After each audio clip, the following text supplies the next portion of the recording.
जिनका नया विवाह होइया तिनका से हम कह दे जे अहाँ के विवाह होइया त अहाँ अपन पति संगे अहाँ अपन पत्नी संगे मिल कर अपना घर में रहू, दोसर के अपना घर में एंट्री नहीं होबे दियो ताकि दोसर अहाँ के घर के बर्बाद कर दिया।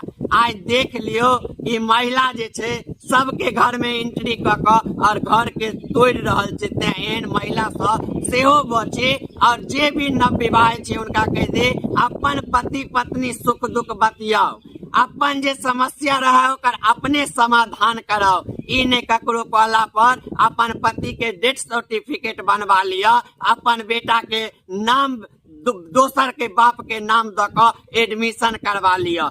2 मिनट के लेल तो अहाँ के भ जाए, लेकिन जीवन में आवे वाला समय अहाँ ने घर के रहब ने घाट के रहब। जावे जवानी रहत तावे एहन एहन महिला अहाँ के यूज करत रहत, एहन एहन महिला अहाँ संगे सेक्सुअल संबंध बनात और अपन संबंध बनबे के कारण अहाँ के पति के अहाँ के घर परिवार के सासुर से सबसे तोड़वा देत। ते एहन महिला में नहीं पड़ी चक्कर में। और ये घटना जतेक आदमी देख रहा छे ये सत्य आँख पर अपन सुझाव दिया जे एहन महिला के केना घर में एंट्री दिया और केना बचल जाए।